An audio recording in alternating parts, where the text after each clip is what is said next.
Mid-chant in the vaulted refectory, Brother Oans convulsed and collapsed as the hymn's final phrase repeated like a command. Monks shoved benches aside.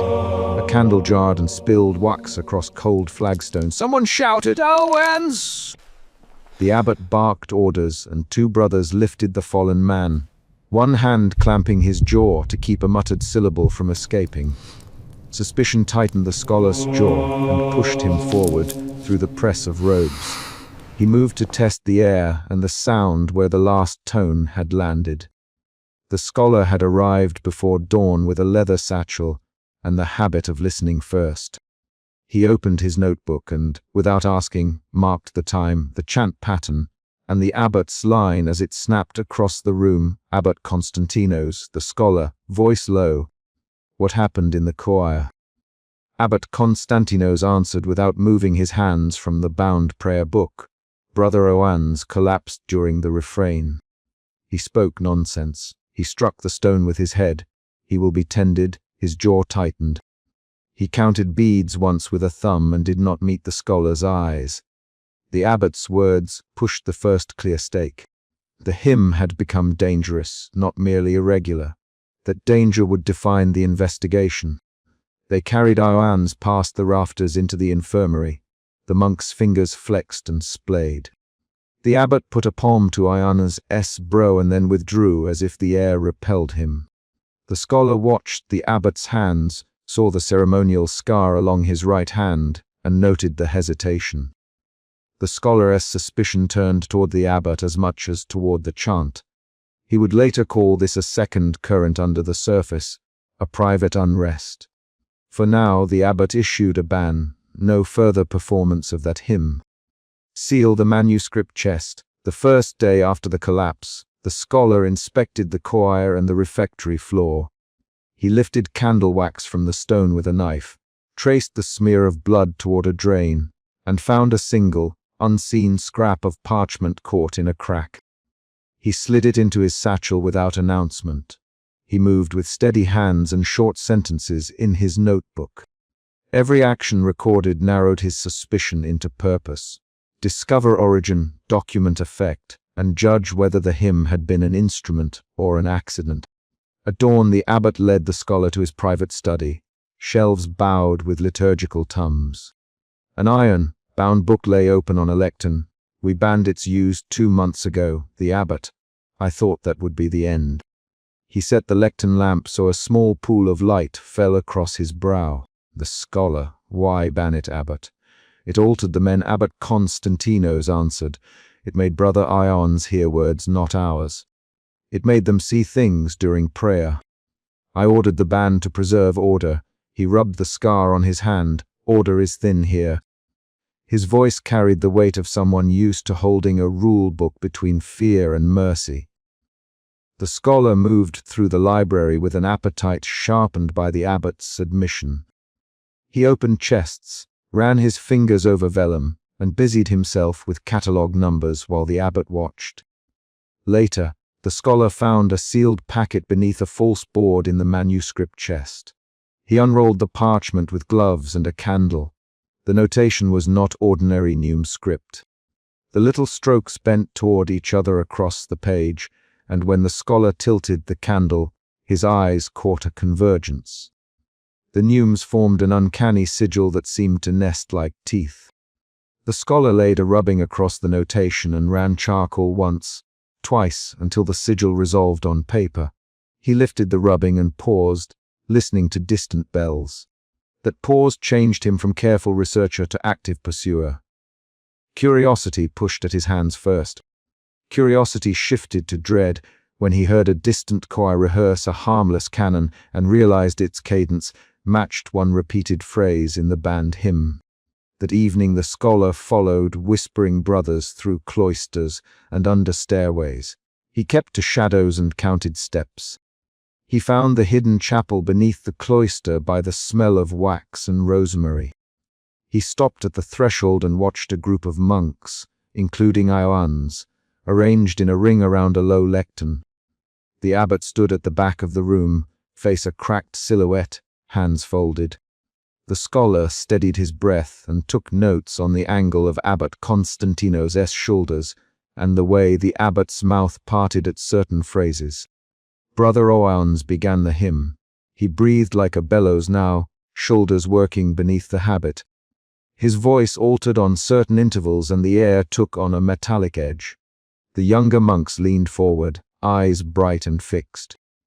One of them, Brother Marcus, reached out and touched the parchment on the lectern, then quickly withdrew his fingers as if he had burned them. The scholar wrote. Marcus recoiled from parchment, skin unmarked but posture sharp. That simple observation led to an early emotional shift.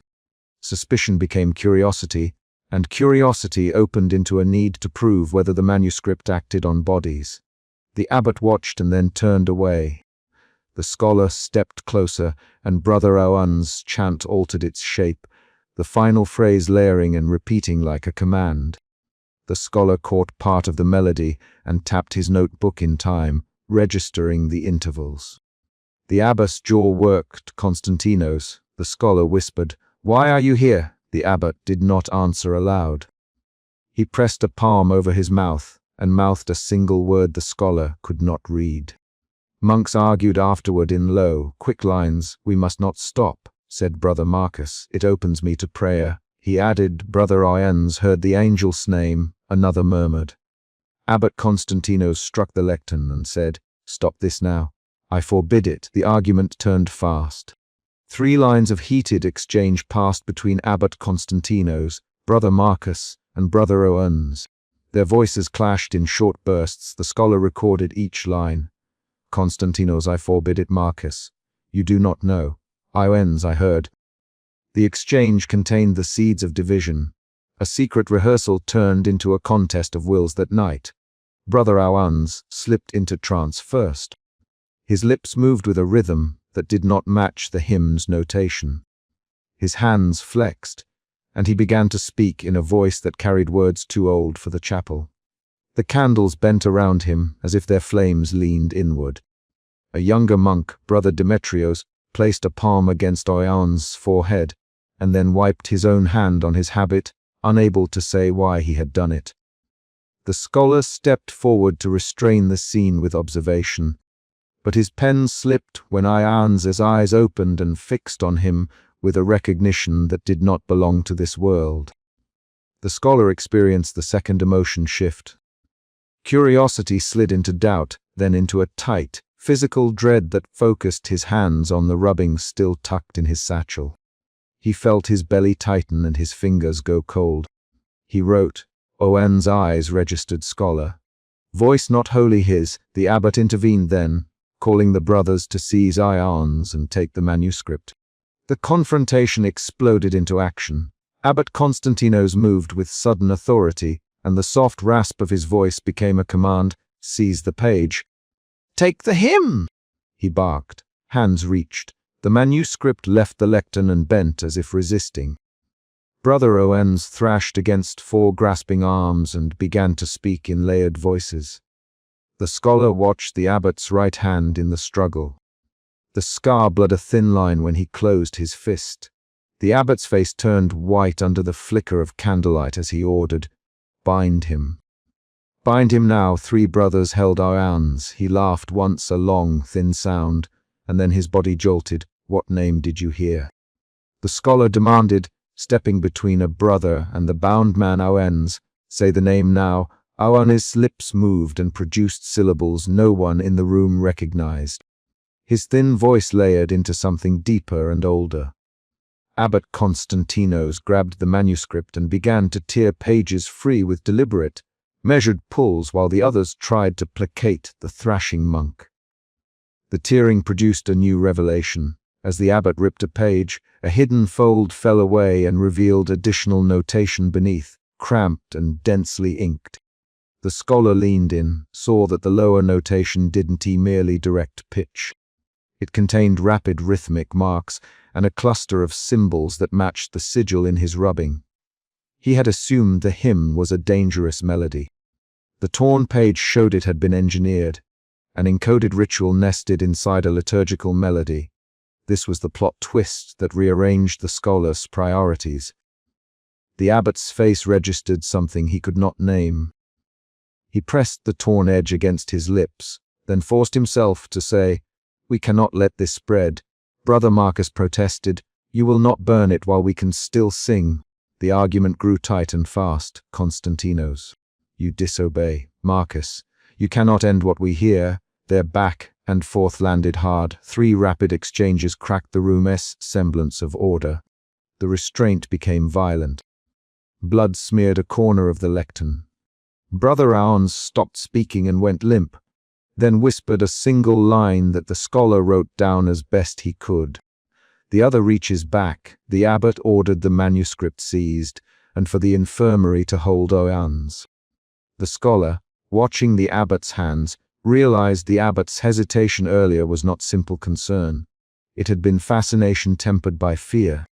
The abbot had watched the hymn in secret. The scholar felt his own moral compass tilt.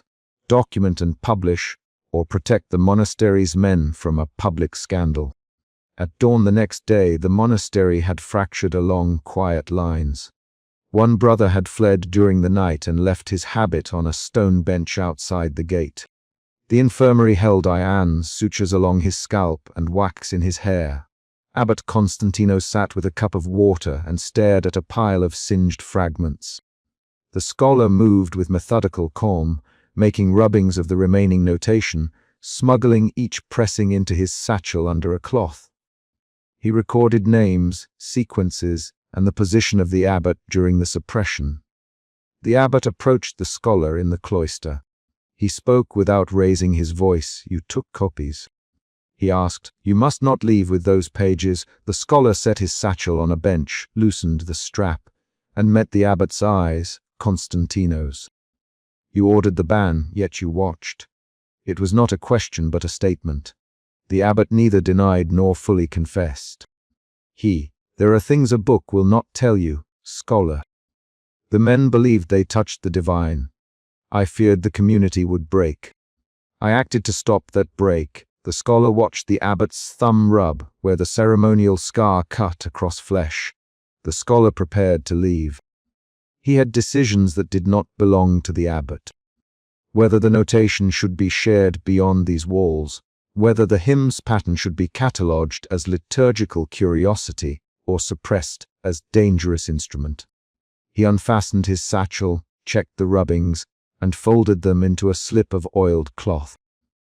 His suspicion had moved through curiosity and dread, and now had settled into a worn resolve to carry the evidence outward. He moved with steady steps toward the gate.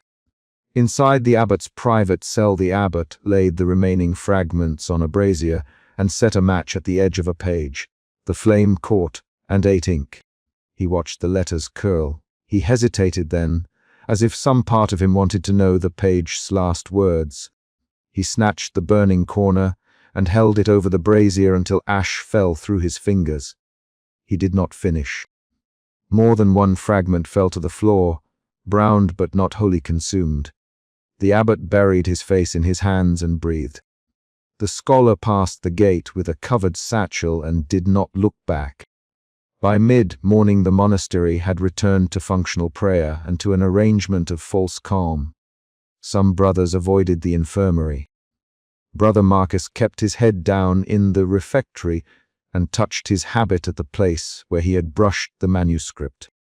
Brother Irons lay wrapped, eyes closed, and in the quiet hours he muttered names that made the infirmary's walls feel thin.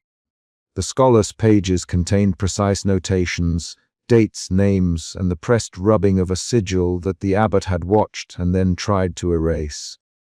The scholar left at a measured pace. He walked the outer road with his satchel across his shoulder, the leather strap creaking and catching in the morning sun. He had stolen more than ink and paper. He had taken a rupture in trust. At the lower gate he paused, set the satchel on a stone, and listened to the monastery bell. The sound carried the same interval as the hymn's repeating phrase.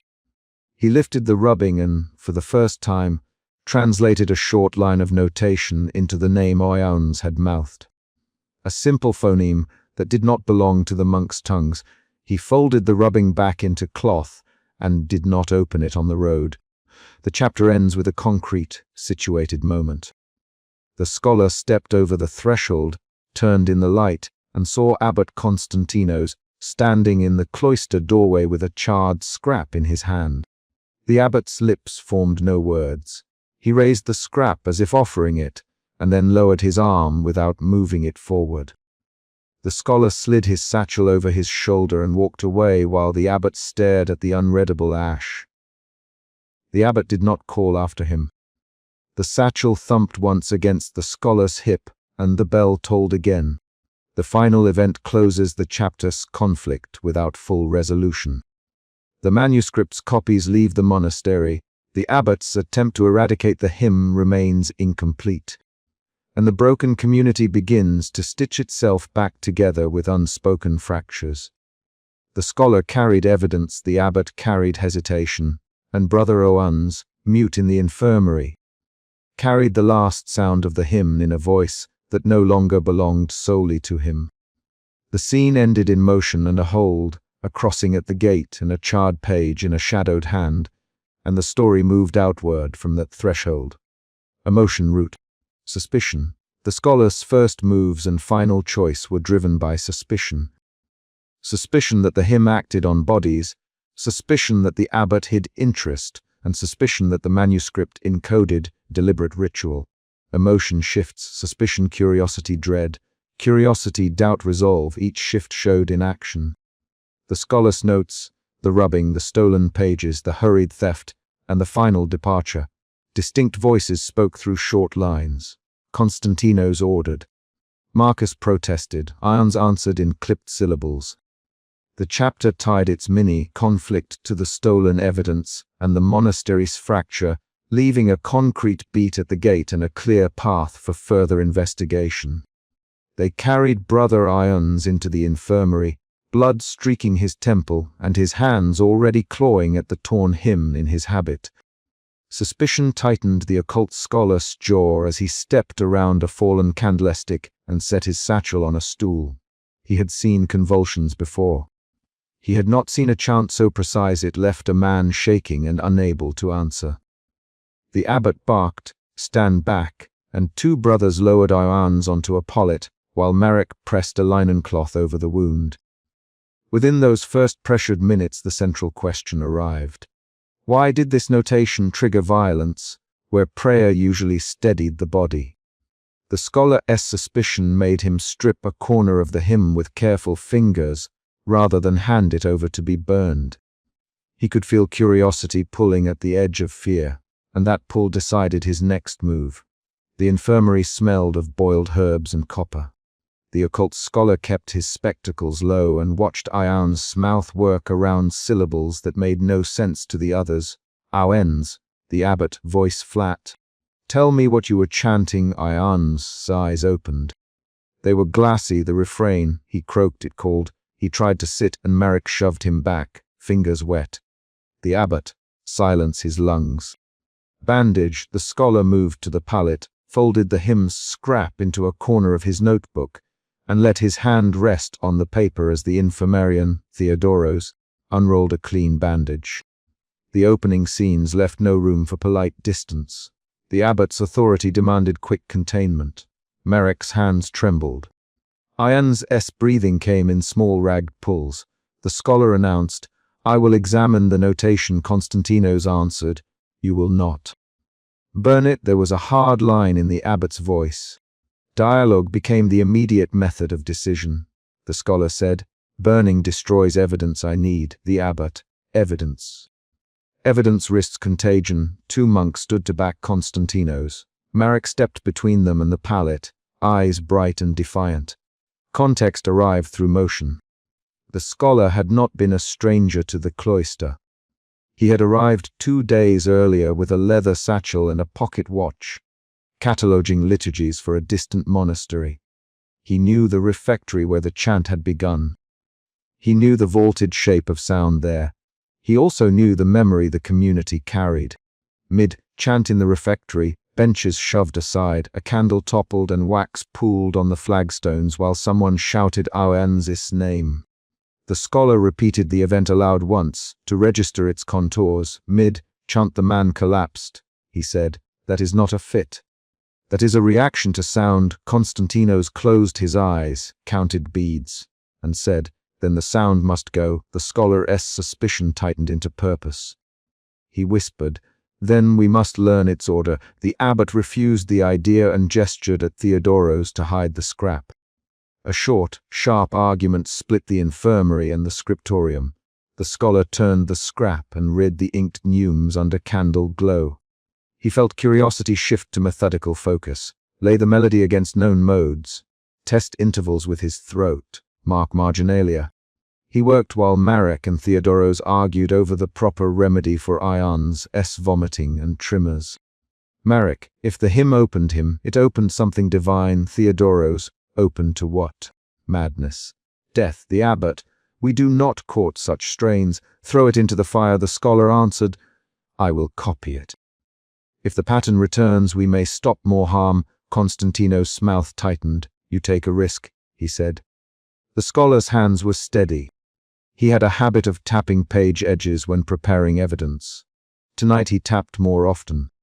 He placed a fresh folio on the lectern in the scriptorium and set his lamp so that the flame did not pass too close to the parchment.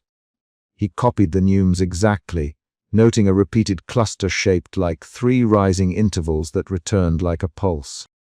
At the margin a tiny sigil repeated, comprised of 4 staccato marks surrounding a faint cross.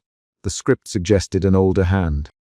When he read the notation aloud in a whisper to test intervals, Ion's fingers spasmed, and the patient moaned as if hearing from within. 2 monks pressed his shoulders. Theodoros hissed, "Stop." The scholar's curiosity shifted into alarm. He stopped the whisper. He had crossed from passive study into experimental provocation, and now had to measure consequences. The dispute in the cloister hardened a faction. Marek's defense of the hymn against Constantinos' purge. Marek, young and unscarred by command, said, "It woke him. Why do we seek to kill that which wakes?" Constantinos' reply was blunt.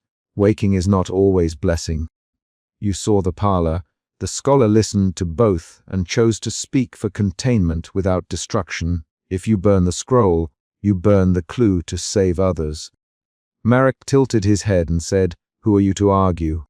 The scholar folded his hands and said, "I do not ask for permission. I ask for oversight while I record." The abbot responded with counting between words. Each beat a small strike of restraint. Outside the chapter house, the scriptorium held noise and secrecy together. The scholar traced ink that had sunk into fiber and found an even pressure where certain syllables had been emphasized. He placed his finger on a cluster and called Marek back. "Listen to this. Sing it softly," he instructed. Marek resisted and then hummed the interval while the scholar used his own voice to place a drone beneath the syllable pattern. Ions, in the infirmary, answered with a sudden convulsion that made plastic his jaw and rattled a tray. The scholar snapped his head up. He had wanted to test structure. Instead, he had provoked a visceral echo. Fear arrived, not as a mood, but as the rapid clench in his stomach and the way his hands skimmed the folio to steady it. The scholar's recognition arrived as technical specificity. He described the notation to the abbot in anatomical terms. The intervals emphasized the 5th, then a flattened 2nd, then a rapid descent into a minor 6. That sequence can entrain vocal nerves and perception if sung in staccato with a breath pattern like this. He tapped the rhythm. Constantinos' eyes narrowed. "You name it then?" he asked. The scholar said, "Not a name, a mechanism. It is a corruption of an older angelic mode, altered cadence, repeated micro-signature." The abbot's reply was a taut, "Then copy or crucify it." The abbot feared the unknown. Marek leaned forward and said, "We should keep it sacred." The scholar's suspicion shifted into analytic urgency. Measure, copy, preserve evidence. Outside the scriptorium window, the pre-dawn sky paled. The scholar worked to copy the hymn while arguing for measured action. He set an order. 1 monk to restrain Ions if necessary, 1 to guard the scroll, and 1 to assist him in copying. Merrick insisted on assisting despite the abbot's warning. "I will not stand by while you burn a witness." Merrick. The abbot. "Merrick, you are young." "Obey." Merrick's reply came in a quick breath. "Constantinos, you saw him fall. Do you know why?" The abbot's counting faltered. The scholar heard the shift in Constantinos' stance. Private anxiety replaced public sternness. The abbot admitted, quietly, "I do not know." This admission changed the dynamic of authority in the room. The scholar found marginalia that had been scraped and re-inked. A faint Latin notation suggested an origin in a remote liturgical tradition and an annotation in an older hand. "Do not sing in unison." The scholar read it aloud and Merrick's face changed. "Who wrote that?" "Merrick." The scholar said. "Someone who feared the effect." Theodoros moved to the lectern and said, "We should cut out the phrase, Constantinos, we must be thorough." The scholar's curiosity shifted once more, this time toward pursuit beyond the cloister. Where had this mode come from, and why did a marginal note warn against unison? He chose to copy the entire page and tuck a duplicate into his satchel. He did so without asking. That choice would be noticed. The chapter built toward confrontation. News passed through the cloister like a taut string. A small group of monks gathered in the chapter house to argue loyalty and risk. Merrick confronted Constantinos with blunt words, "You would burn what makes us see." Constantinos answered, "I would burn what kills us." The occult scholar intervened. "Merrick," he said, "this is not about sight. This is about a pattern that imposes. We must measure it before judgment." Constantinos' hands tightened on his rosary. "And if measurement kills more?" The scholar answered, "Then we bear responsibility rather than ignorance." Conversation escalated with clipped exchanges. 3 minutes of rapid lines where Merrick, Constantinos, and the scholar traded short, sharp sentences about risk, obedience, and knowledge. The chapter's social fault lines cut publicly. The failed suppression occurred with abrupt violence. The abbot ordered an emergency rite in the refectory to purge the hymn. Candles were set along the long table and a bowl of ash stood waiting. 2 brothers held the hymn at the edge of the table. They intended to burn. INs, strapped to a pallet at the refectory's side, began to breathe in time with the raised voices. While Constantinos intoned a litany, ON's lips twitched, and he spoke a fragment under his breath. His voice was thin and chant-tinged. The words were not Latin. They broke into consonants and rising intervals that tilted the room. The candles guttered and a long shadow stretched along the vaulted ceiling toward Oan's as if the light itself recoiled. Monks scrambled for the straps. Constantinos shouted, "Hold him!" The scholar lunged forward to cover the hymn and stop anyone else from singing the fragment aloud. The air in the refectory filled with sharp noises. A chair upset, a bowl clattering, someone screaming Ian's name. That moment served as the chapter's violent apex, and the sequence matched the outline's climax beat. The hymn's fragment rippled through the hall and produced a physical reaction that fractured authority. The abbot's voice broke during an invocation. Merrick shoved a bench at a brother who stepped toward the flame. Theodoros tore at a strap that had loosened. The scholar reached the hymn and felt the parchment vibrate under his fingertips when Oyan sang. He did not speak. He could not.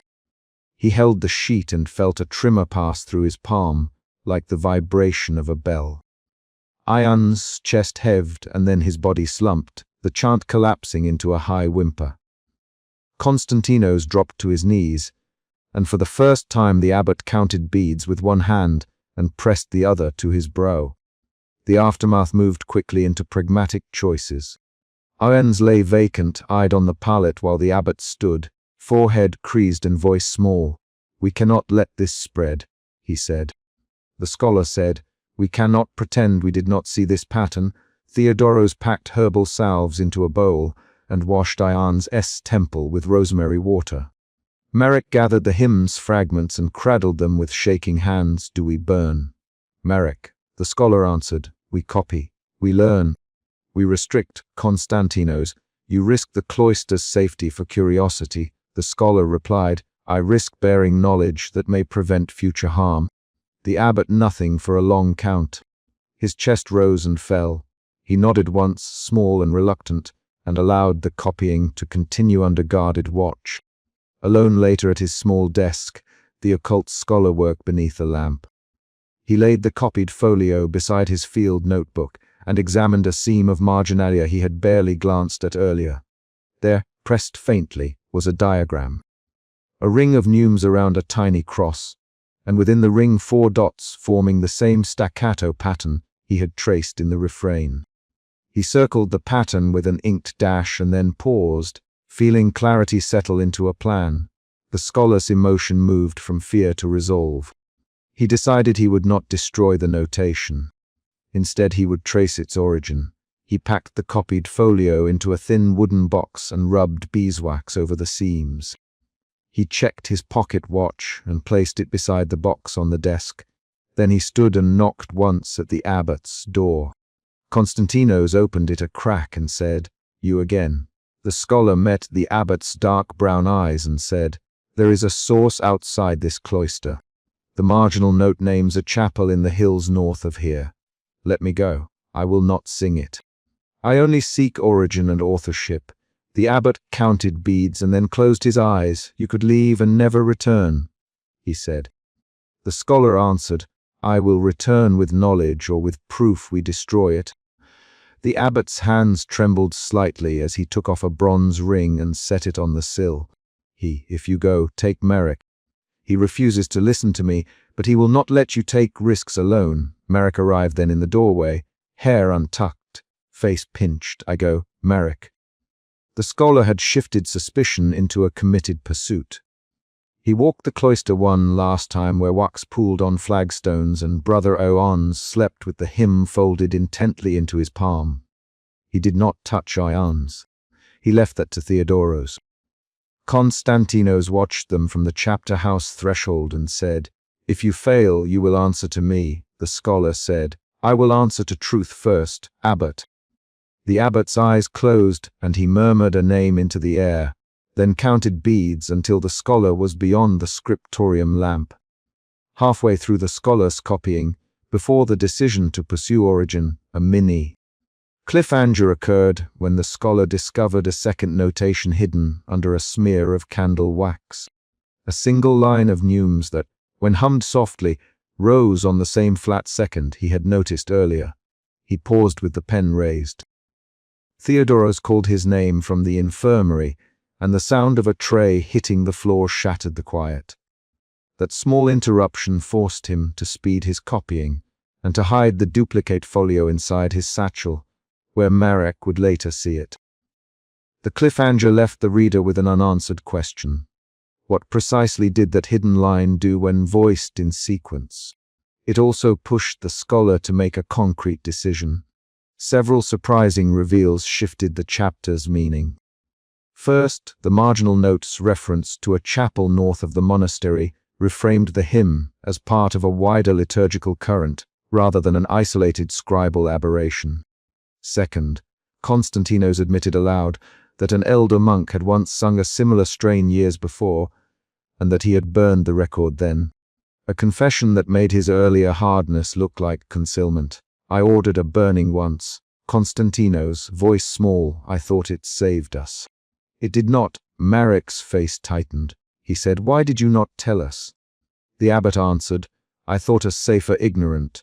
Those revelations shifted blame and trust among them. The chapter contained multiple confrontations. Marek vs Konstantinos over faith and sight. The scholar vs the abbot over preservation vs purge. A quick scuffle in the refectory when a monk lunged for the hymn and Marek pushed him back. Each argument used rapid dialogue, 3 to 5 short lines, to reveal stakes and belief. Marek's lines were urgent and youthful. Konstantinos's were clipped and measured. The occult scholar's voice stayed cool, slow, exact. Theodoros spoke with practical bluntness. These distinct voices made each person trackable by name. By the chapter's end the community had shifted. Ions lay hollowed. Marek wavered between devotion and defiance. Konstantinos had lost the certainty he used as armor. The scholar had copied the hymn, hidden a duplicate, and chosen pursuit over destruction. He packed his satchel with field supplies, the copied folio wrapped in wax, and his leather notebook. He shouldered the satchel and paused at the infirmary door. He looked at Ioannes, then at Theodoros tending bandages. Konstantinos stood at the chapter house counting beads. Marek met the scholar's eyes and said, "We go at dawn." The scholar nodded. He closed the lid on the small wooden box containing the copied folio, slipped it beneath his coat, and moved toward the scriptorium exit. The final paragraph ties to a concrete event in the chapter, the departure and a clear choice. The abbot one last line as the scholar reached the door. "Bring proof or leave the hymn here." The scholar turned, then said, "I will bring proof." He and Marek left the cloister, while Konstantinos watched their figures reduce in the pale pre-dawn light. The abbot counted the beads in his hand and whispered a prayer under his breath as the gate closed behind them. Emotion root. Suspicion. Emotion shifts. Suspicion, curiosity, alarm, fear, resolve. The scholar's actions, lifting the scrap, copying the notation, hiding a duplicate, and deciding to pursue origin, show the emotional movement and the choices that drive the chapter. He interacts with Abbot Konstantinos and with Brother Ioannes and Marek repeatedly. Theodoros appears in multiple scenes and affects medical actions.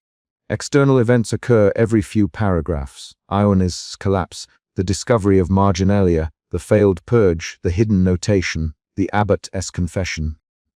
The chapter resolves the immediate conflict over whether to burn the hymn by choosing preservation and pursuit, while leaving the larger mystery of origin open for the next chapter. Abbot Konstantinos slammed the torn parchment onto the oak table and demanded a decision about the hymn's fate, raising the concrete problem. This piece of music had broken Brother Ioannes and could break more. Suspicion drove the occult scholar's fingers to the seam of his notebook. He kept his breath even but watched every face. In the first minutes the council turned from prayer to accusation, and the monk at the center of the room, Ioannes, sat with his hands clasped over a filthy scrap of cloth and would not let the hymn go. The council's urgency forced a choice: seal and erase, or study and risk repetition. That unresolved demand, the exact decision about whether to destroy the notation, became the chapter's nerve. The scholar moved through the chapter house with measured steps, watching the abbot's jaw work. He had come to the monastery as an investigator, not a judge, yet the abbot's hand on the manuscript made the contingency immediate. The occult scholar knew the monastery's routines, the roll call, the dinner bell, the particular way Konstantinos counted beads before verdicts. He also knew what had already happened in the refectory. The memory of Ioannes collapsing mid-chant and a candle spilling wax across flagstones sat in the scholar's pocket like a pressed leaf. Conversations began and snapped like spindles. Who had seen the hymn first? Who had touched the parchment?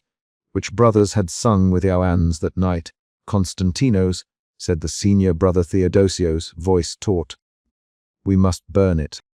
Brother Ioannes nearly killed himself by holding that page. He stepped forward and set both palms on the table. We must cleanse. The abbot answered with one quick motion of his hand. The chapter must not be split. The book goes to the monastery archive until I decide. Not burned without counsel, Ioannes made a small sound, half plea, half laugh, and the sound landed like a dropped coin. Doubt arrived as a physical thing in the occult scholar's throat. He cleared it with an action, not words, and laid his leather satchel on the floor. He wanted the parchment studied. He wanted to trace the neumes. He wanted to understand whether the notation was a corruption of chant or a deliberate arrangement meant to force a mind. The abbot's authority, the senior brother's call for burning, and Ioannes' trembling hands created a three-way pressure that made every sentence in the room a choice. The scholar's posture tightened. Curiosity shifted into determination. They moved to the private oratory. Candles guttered as if the air in the corridor had its own weight. At the desk, the occult scholar set the manuscript under a single candle, fingers careful not to touch the ink. He showed the notation to Constantinos and Ioannes together, placing the torn edge facing them. "Look at the neumes here," he said, tapping. "See the repeating loop at the fourth phrase." He turned the page with minimal motion so the wax would not drip. Abbot Constantinos leaned in, beard low over chest, eyes narrowing. "This is not our liturgy," he said. "This is borrowed from no known office. Where did it come from?" His voice carried a gravel that made other brothers step back. Ioannes spoke without looking up, voice thin. "I found it in the margin of a tattered psalter, under a sketch of a wing. I did not place it there." His hands trembled where the torn hymn lay. The occult scholar traced a neume with the tip of a candle, shaded finger, counting small, deliberate beats. The motif repeats at irregular intervals and resolves into a dissonant cadence that the ear expects to resolve but does not. That unresolved cadence produces a micro, timing that encourages breath patterns to sync differently. I have seen this in other cases. Ritual phrasing that alters breathing becomes an external metronome for the mind. Constantinos' mouth tightened. "You speak of technique as if it were craft," he said. "Are you saying a hymn can command the mind?" "I am saying it can reframe attention," the scholar replied.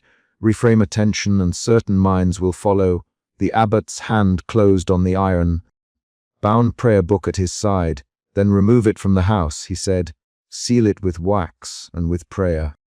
If it bends a man's mind, it is a danger." The room divided along that sentence. Some heads bowed in agreement, while others stayed raised. A senior brother named Matthios stepped forward with a quickness that surprised the scholar. "Constantinos, sealing it is cowardice. If we burn it, we prevent contagion. If we preserve it, we invite more of us to listen. Who will be next?" The brother's voice hit the table and came back as a hollow knock. 3 voices collided then, constant small blows. Matthios demanded burning. Constantinos argued for custody and ceremony. The occult scholar petitioned for controlled observation. Ioannes, the man at the poem's axis, said nothing for a long stretch and let his knees shift. That silence functioned as an argument. The abbot finally said, "We will test it in a controlled setting."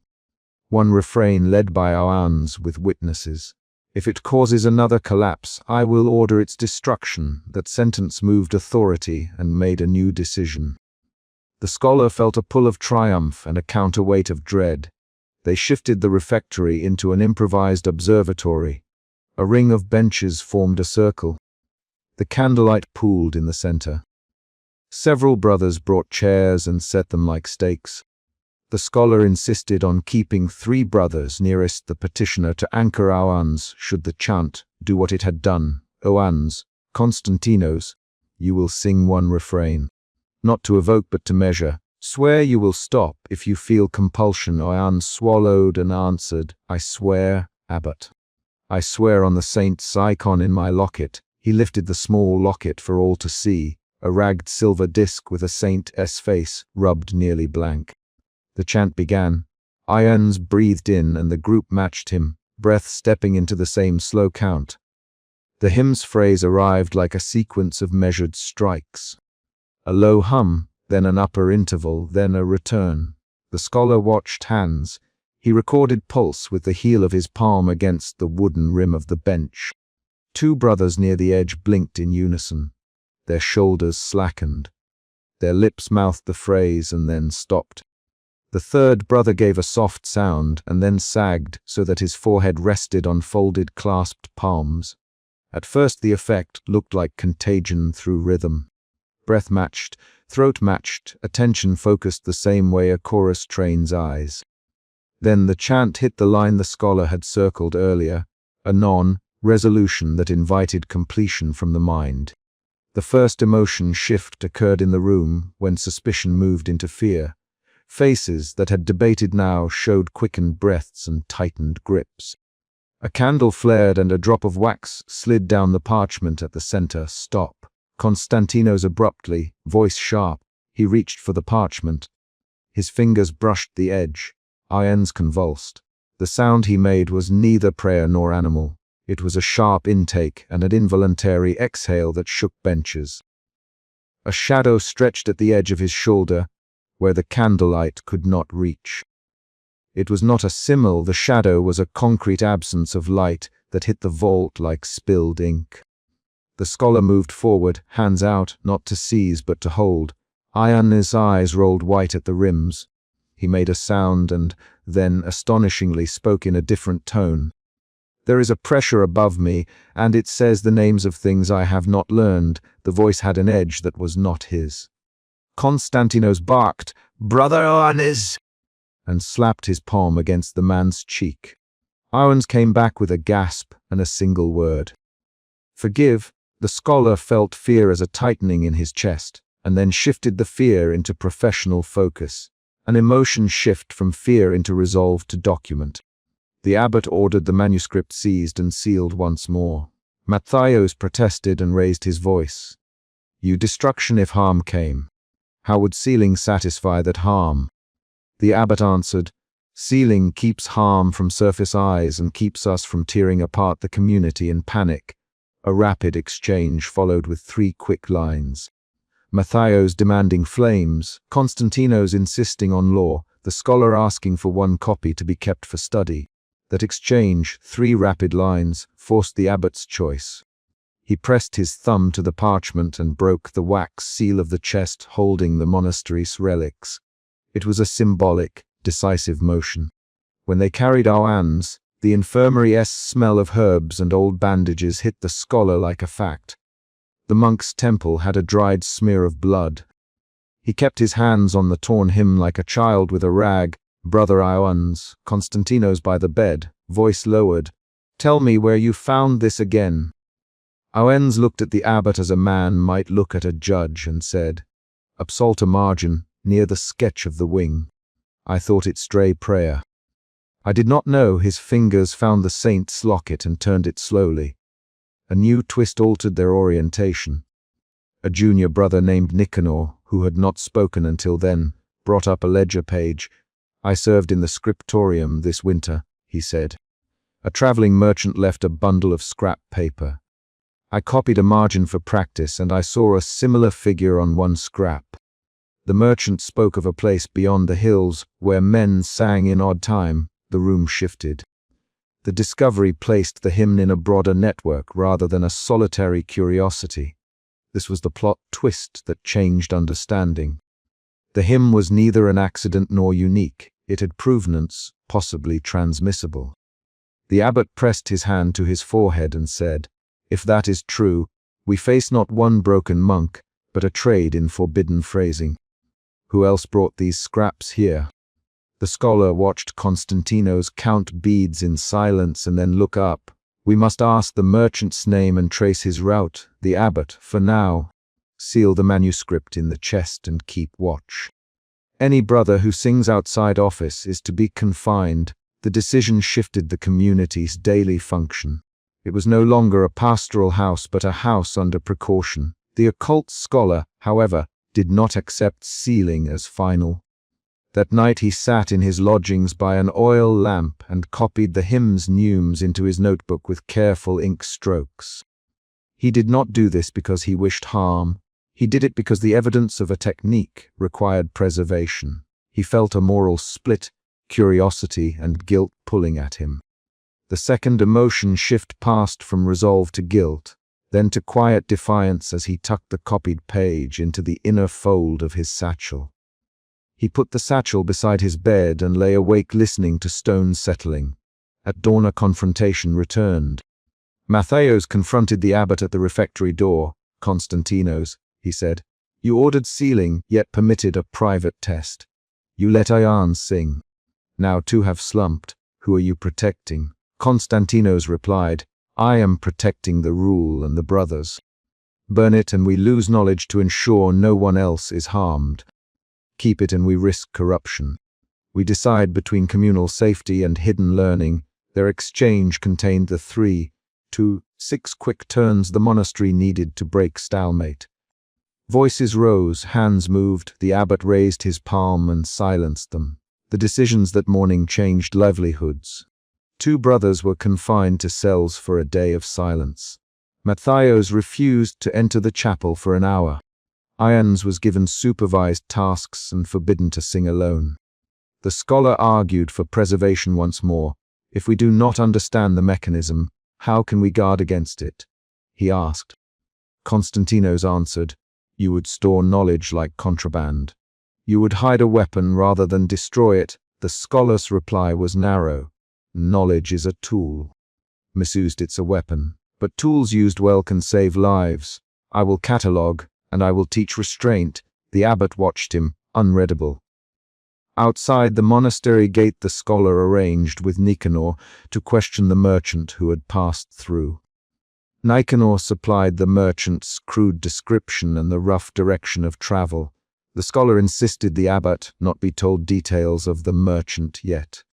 Secrecy would allow a controlled inquiry. Konstantinos consented only after a long look at Ions. "Do what you must, the abbot. But remember that the monastery is first a house of prayer, not an archive of danger." The scholar left with one man to search for answers, and the morning became a search with a precise aim. That afternoon, the scholar returned with a small packet. A map with the merchant's scout scrawled in a shaky hand, and a torn corner of a different hymn that bore the same motif. He presented it in the chapter house with all present. The discovery changed the room's perception. Konstantinos, who had spoken harshly about burning, now handled the paper like a relic. Ions watched the scholar's hands with a new intensity, a gratitude mixed with fear. "You found something, Ons. Then perhaps this is not only punishment but explanation." The scholar answered, "Explanation can protect if we act with care." The abbot nodded once. Even with that, the community fractured. Some brothers demanded a formal report to the bishop. Others wanted immediate burning of all suspect scraps. The abbot chose a middle course. He ordered that the manuscript be sealed in a reliquary that would require 3 keys to open, the prioress and the infirmarianess, and he permitted the occult scholar to make one detailed copy to deposit in a secure chest under oath that it would not leave the monastery. The decision resolved the immediate crisis, but did not erase the moral tension. The scholar felt relief and an ache. He had obtained what he had sought, and in doing so had crossed a boundary the abbot had warned against. At evening prayer, the monastery moved through its offices with a kind of mechanical grace. Ions stood in the choir with his hands folded and sang the standard psalms in a voice raw at the edges. When the final hymn started, he faltered for a beat and then completed his line without the unusual cadence. Konstantinos watched him with a face that combined sternness and a private worry. After the office, the abbot called the scholar into the chapter house and placed the sealed reliquary between them. "You have made a copy. Konstantinos, you kept it." "Why?" The scholar put both hands on the table and met the abbot's eyes. "Because the pattern is not local to us. Because if that merchant carried more, others will too. Because knowing the mechanism allows us to set safeguards rather than punish the who fall." He folded his fingers. "Because I prefer a measured answer to a fearful one." Konstantinos closed his eyes for a long count, and then opened them. "Then you will guard it. You will teach nothing until the bishop or I permit a council. If you break that oath, I will burn the copy and more than your notes with it." He pushed his iron, bound book toward the scholar like a weight. The chapter concluded with actions, not speeches. The abbot resealed the reliquary. Matthaios returned to his scriptorium with a face still flushed and a hand that shook. Nicanor copied the merchant's scroll into a ledger for the abbot's review. Ions went to the infirmary and slept a long, ragged sleep. The occult scholar tucked his copied page into the inner pocket of his satchel and wrapped a strip of linen around the satchel's strap. He felt the final emotion turn, guilt into acceptance, and a cold certainty that knowledge would be dangerous but necessary. He wrote a single note in his journal that night: "Catalogue, observe, guard." Outside the scholar's window, a single corridor down the stone vault held a faint echo of the hymn long after lights were out. The sound was concrete, a far-off cadence from someone humming under the breath in the cold. The abbot's order had settled into the monastery's rhythm. The reliquary sat sealed in the chest under 3 keys. The scholar, despite the abbot's command and public sealing, had smuggled 1 page into his satchel. He placed that page against his chest and felt the leather-edged press into the palm of his hand. A knock at the chapter house door came then, sharp, deliberate. The abbot's name was spoken in a low voice from the corridor. The present conflict had been resolved by a decision. The hymn would be contained and catalogued, not destroyed recklessly. The scholar closed his satchel and rose to answer. The chapter pulsed with a quiet that was not peace but a careful truce. The immediate crisis had a solution, but the scholar understood that the wider danger, the merchant's route, the network of songs, remained an open question. He took the reliquary-esque key under his robe and placed his hand over the copied page. The door opened and Konstantinos stepped into the light to meet whatever news the corridor would bring. The chapter ends with that action. The scholar clutching his copy and the abbot answering the corridor's summons. The choice to preserve a single copy, the abbot's conditional permission, the merchant's ledger, all concrete moves changed the monastery's course. The hymn was contained for now. Knowledge had been copied and a promise given. The last concrete beat is the abbot's voice in the doorway asking, "Who stands there?" and the scholar hearing a single new footstep cross the stone outside.